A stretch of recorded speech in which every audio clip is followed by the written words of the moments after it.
I have an intriguing topic to discuss, which I've titled 5 Simple Steps to Move from Average to Fortune.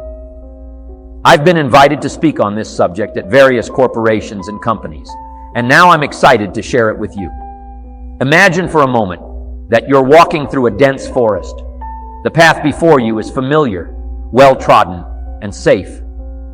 This path represents the average journey that many of us are on. It's comfortable, predictable, and well, average.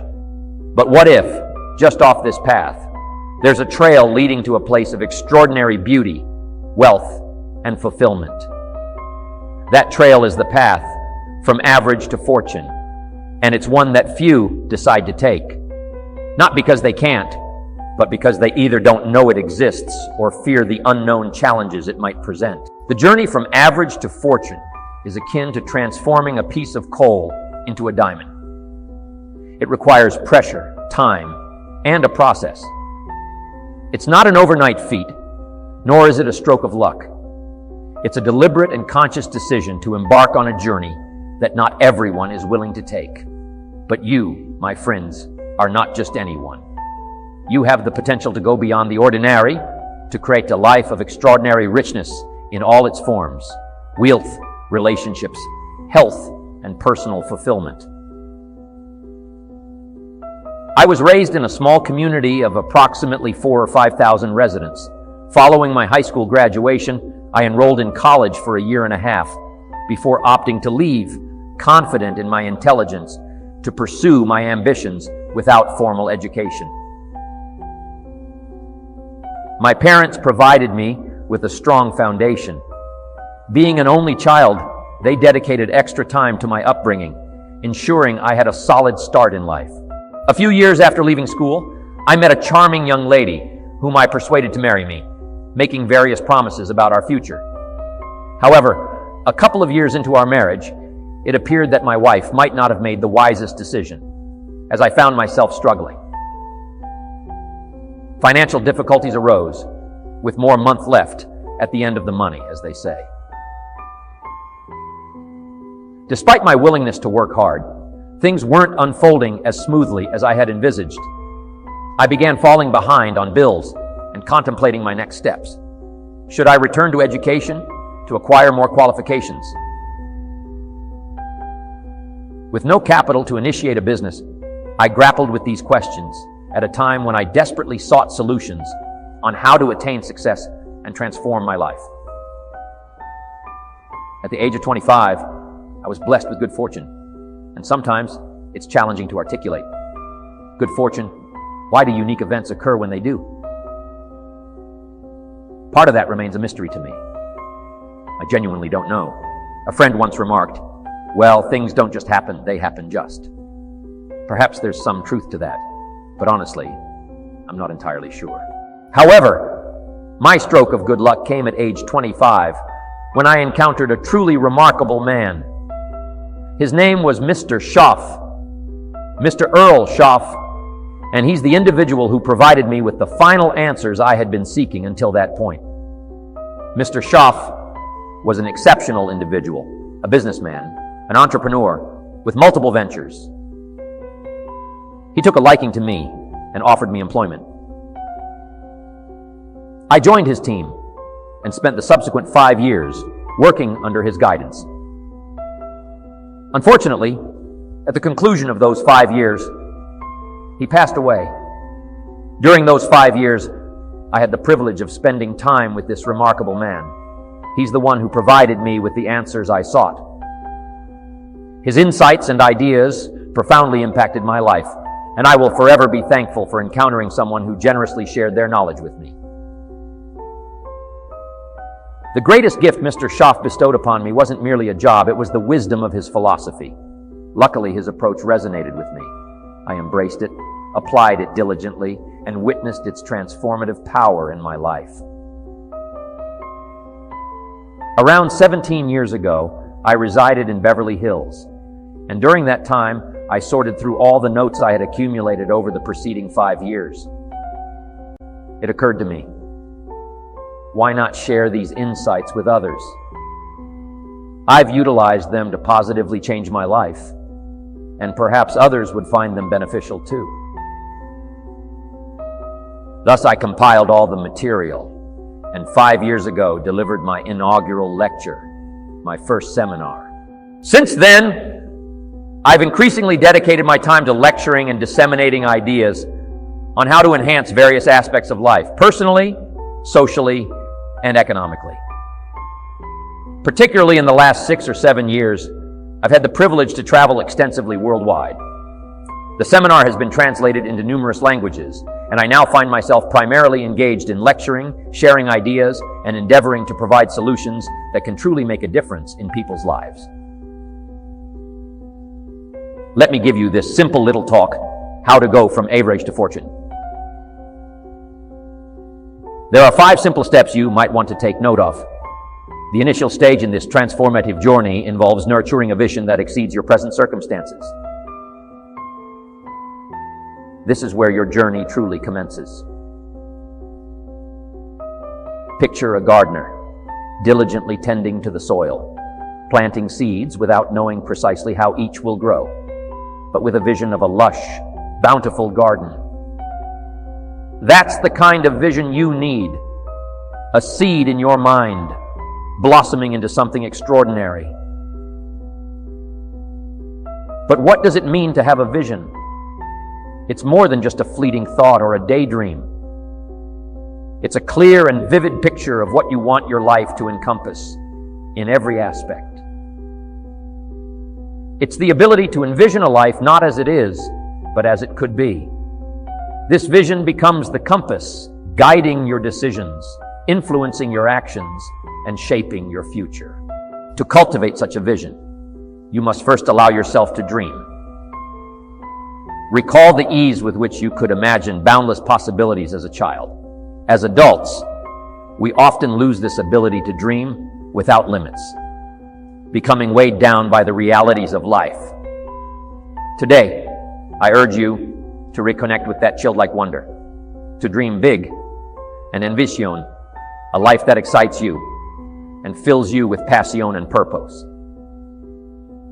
However, a vision without clarity is like a ship without a rudder. It's crucial to be specific about what you want. Define what wealth means to you. Is it a certain amount in your bank account, owning your dream home, or the freedom to travel the world? Clarity will transform your vision from a vague idea into a tangible goal. You must believe in your vision with unwavering conviction. This belief isn't blind optimism. It's a deep-seated faith in your ability to achieve what you envision. It's what sustains you during challenging times and keeps you focused on your goals. Next, your vision must be nurtured. Just as the gardener tends to their seeds, you need to nurture your vision.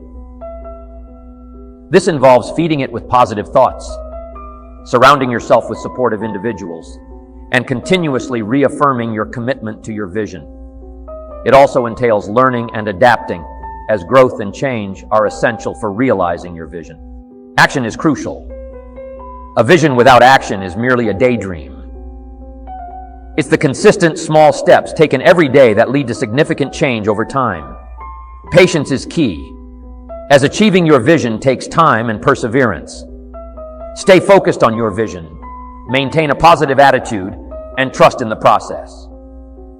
Cultivating a vision beyond the ordinary lays the foundation for everything that follows. It elevates you from the realm of the average and sets you on the path to fortune. Your vision is your destination, and the journey we're on is the road that will take you there. So, hold your vision close to your heart, for it is the first step in transforming your life from the ordinary to the extraordinary. Here's the second one. Get serious. I don't know any substitute for that. You really need to get serious. You don't have to be grim, but you must be serious. I know a guy who's got half a dozen jokes keeping him from becoming wealthy. He's not known as rich. He's known as a joker, which I suppose is fine if that's the kind of life you want to lead.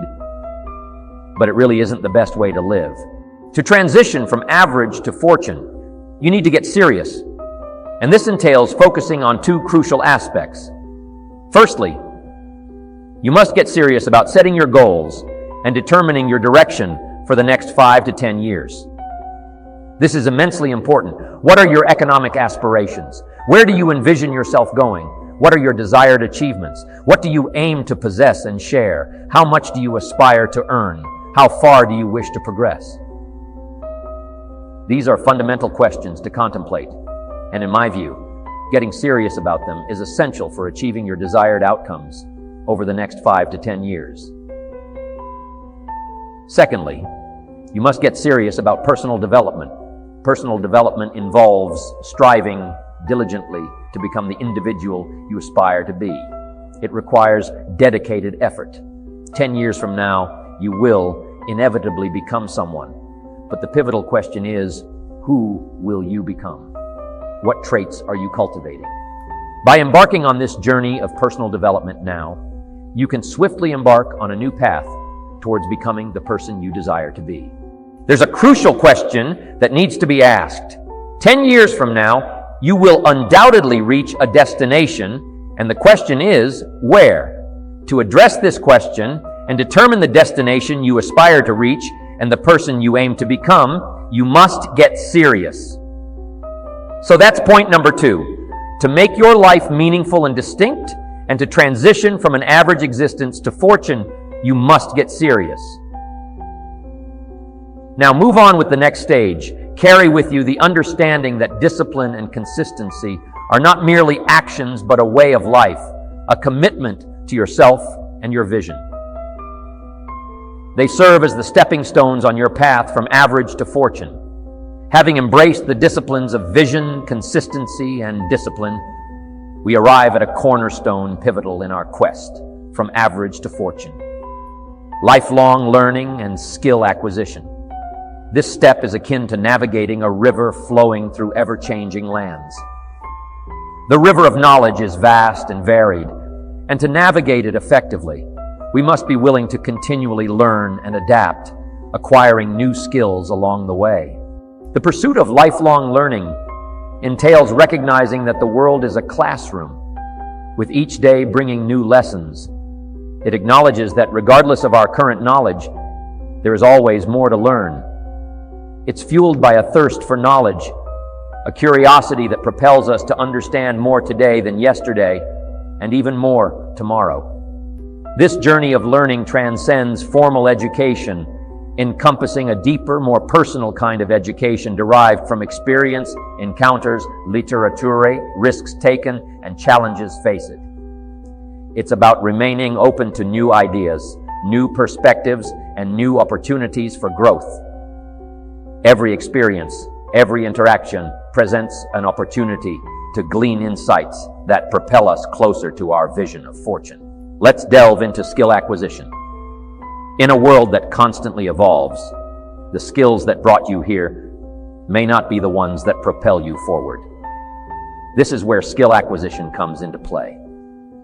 It involves identifying the skills necessary to advance towards your goals and taking proactive steps to acquire and master them. Begin by examining your vision and goals.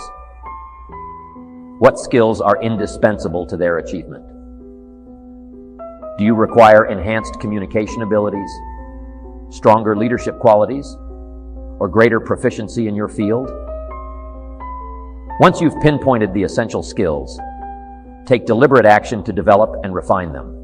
Now here's number 4. You must get excited. And not just the false enthusiasm of pure positive thinking. You've got to get excited over some very basic things. One is get excited over your ability to make yourself do the necessary things, because discipline is a major step 1 toward personal progress. And any time a person wishes to, they can make major changes in their life, personally, socially, and financially. It doesn't ever have to be the same after today. No telling what you could do today if you really wish to. The act of murder is a clear indication that a person in one drastic act can forever change the course of their life. It just happens to be in the negative direction.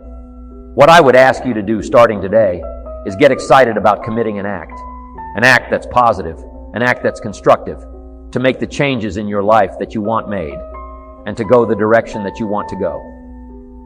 So, that's number 4. Get excited. Get excited about your potential. Human capacity is usually never the problem. Little children can learn several languages, but we can learn to do the most incredible things. All we need to do is take the time to do it. So it's not a matter of capacity, it's a matter of judgment. It's a matter of excitement. It's a matter of will, and it's a matter of wanting to bad enough. So it's pretty exciting to know that any day you wish, you can change your life. Any day you pick out, you can make major changes. It doesn't ever have to be the same again. And that's exciting, knowing that intellectually and personally, you can actually do the things that will make major changes in your life. That's number 4. Here's number 5, get away.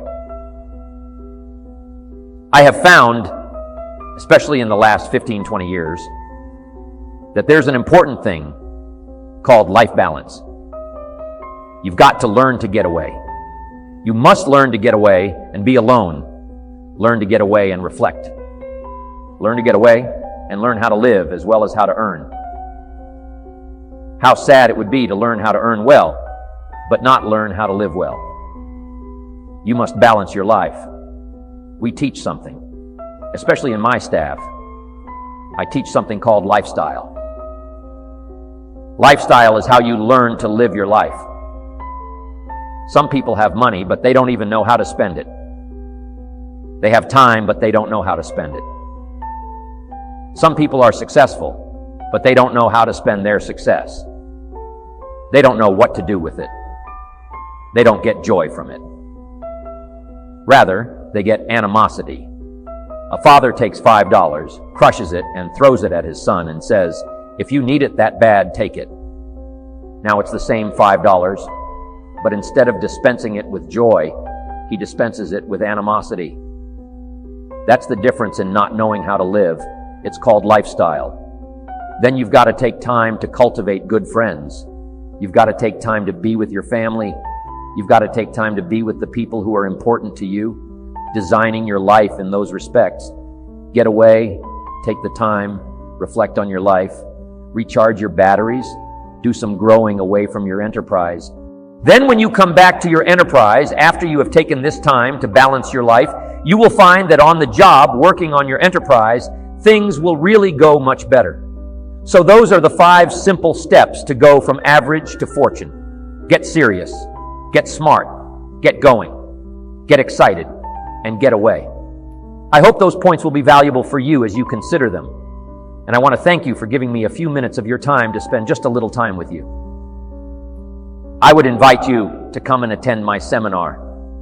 If I get a chance to see you there, I'll be happy to meet you. We usually have several hundred to 1,000 people attending the seminar, and I'd love to have you.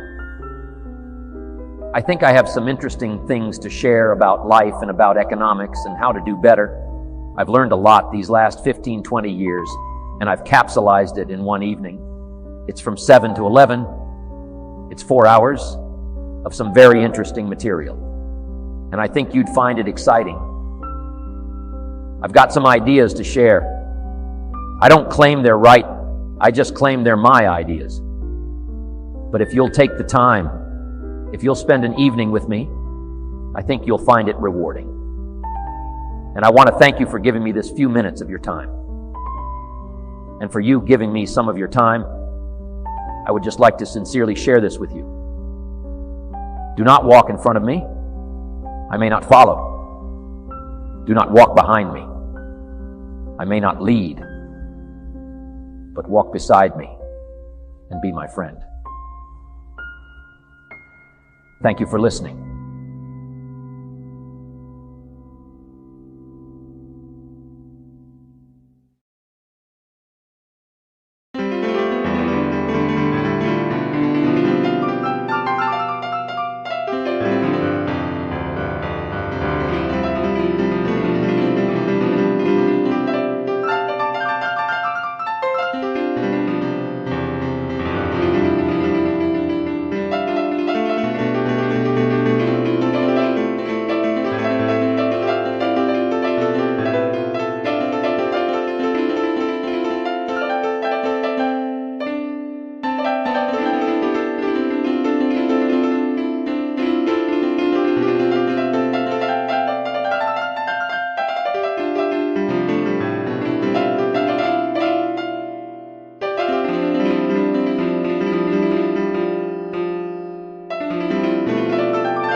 die.